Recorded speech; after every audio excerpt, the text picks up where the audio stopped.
Hey, it's me, Destin. Welcome back to Smarter Every Day. Depending on where you get your media, you're probably aware that we just failed for the third time in 8 months to get cargo vehicles up to the International Space Station, which means that cargo didn't make it up there.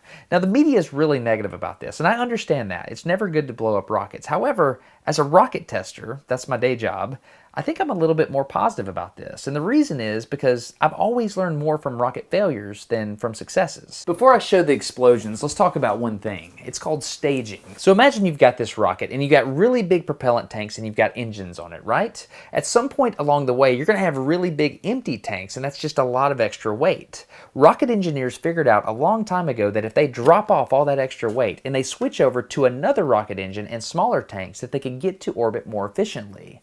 This is a beautiful thing, and it works because of something called the rocket equation. Okay, time to look at the failures. The first failure was an Orbital Sciences Antares vehicle carrying the Cygnus spacecraft. Now, this vehicle was interesting because it used Russian engines that were literally 40 years old. Now, that sounds crazy at first, but rocket engines are super expensive, and these were actually really efficient engines. Anyway, they were refurbished, but still, there was a catastrophic failure.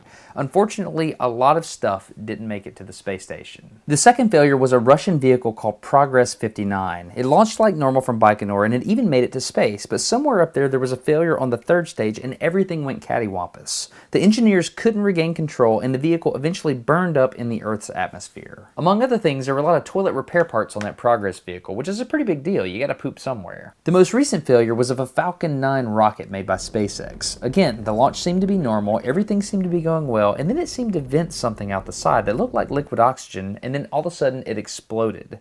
I'm not going to speculate on why it exploded because I'm not a system expert. Those exist, and I'm not one of them. In terms of hardware loss, there was a lot of normal supplies and scientific gear, as well as an international docking adapter, a HoloLens, and a spacesuit. And spacesuits don't really grow on trees. Okay, let's talk about what this means for the space station, because there's a lot of chow that didn't make it up there. There's a person in the front of the control room called the ISO, the Inventory and Stowage Officer. Their job is to know exactly what is where on the International Space Station. For example, food.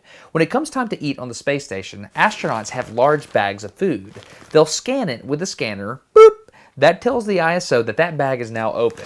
They'll open the bag up and they'll start eating food out of that bag, and that bag will last them about a week. They try to plan at least 60 days ahead of the next cargo vehicle. It's called a skip cycle. So when Cygnus blew up, they took that 60-day window and they compressed it down to about 45 days. This is an internal discussion that these guys have to manage their assets. The good news is there's no longer 3 astronauts on the American side of the space station eating up all the food. There's only one, Scott Kelly. And trust me, Scott Kelly can't eat 3 astronauts worth of food. The fact that we've lost 3 vehicles pretty much in a row and we still have plenty of supplies on the space station speaks to how awesome these engineers and mission planners are.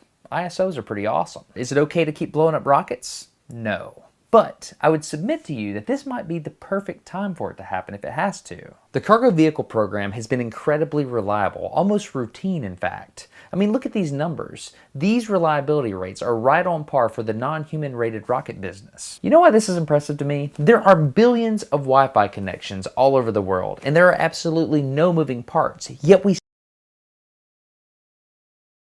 still don't have it figured out. That's crazy.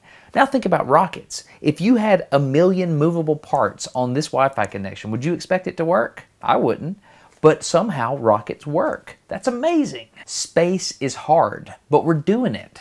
Think about staging again. You compute your guidance and control algorithm based on a huge rocket to hit the right course. When you get to altitude, you've got to stop one set of rocket engines, break the rocket in half, safely separate the 2 parts, recalibrate your entire guidance and control scheme, start another rocket engine, and make sure that one's on the same track. Oh, by the way, your center of gravity just moved halfway down your vehicle. You're doing this while you're on a collision course with the ground, and you're going several times the speed of sound using materials that were the lightest you had available, and you shaved every single gram you could so you could get more payload to orbit. That's really hard. So what do these failures mean for human spaceflight? Well, for one thing, cargo vehicles are not human-rated vehicles. Once you put a human on top of that rocket, the rules change. For example, a cargo vehicle might have 2 guidance computers, but a human-rated vehicle might have 6. Human-rated vehicles might have extra valves so you can isolate a problem with propellant. Another thing, the very top of a human-rated system is often a launch abort system. If something goes squirrely with the big rocket, you can just punch the launch abort system and it'll pull the capsule away way saving the humans. Okay, my words might not be right, but I'm a little excited that these failures happened exactly when they did, and this is why. If you think about it, we are stressing the system in a way we did not anticipate. 3 cargo vessels did not make it. That's a big deal,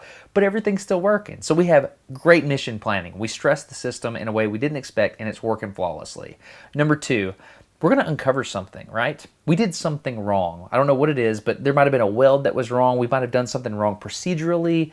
Something is wrong. And we're going to take a really stinking hard look at it right now, just before we transition to human flight. And we're probably going to be safer because of it. Because if these rockets had kept working every single time, that flaw in the system or in that part would still be there, but it would remain uncovered. So it's a really good thing that it happened right now, before we put humans on these rockets. So my grandfather worked on Apollo, and my mom found something really cool this week in the basement. It is a coin made from materials that flew with Apollo 8 around the moon. Really cool. It comes with this letter from Frank Borman, who is one of the astronauts, thanking the people that made his rocket for their dedication to safety. Really, really cool.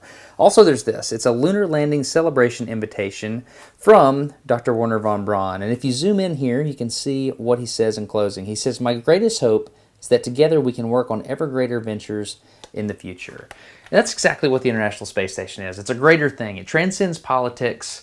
It transcends language. It's just amazing. And so you got to ask yourself, in this situation, resupply vehicles fail, what would von Braun do?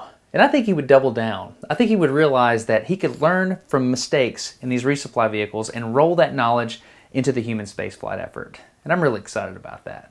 I hope you enjoyed this episode of Smarter Every Day. It was sponsored by Audible.com, where you can get a free audiobook by going to audible.com/smarter. I recommend Endurance by Alfred Lansing. I read this book because I saw a space station astronaut reading this book on one of the tours I watched online. Incredible parallels. They were stuck trying to cross Antarctica by land. They tried to resupply by boat, didn't work. They had to survive on what they had. There's penguins that they would kill and eat. I'm not going to tell you if they eat the dogs, but it's an incredible book. Anyway, check it out. It's about Shackleton's incredible voyage. Audible.com/smarter, Endurance by Alfred Lansing. I am Destin. You're getting smarter every day. Have a good one.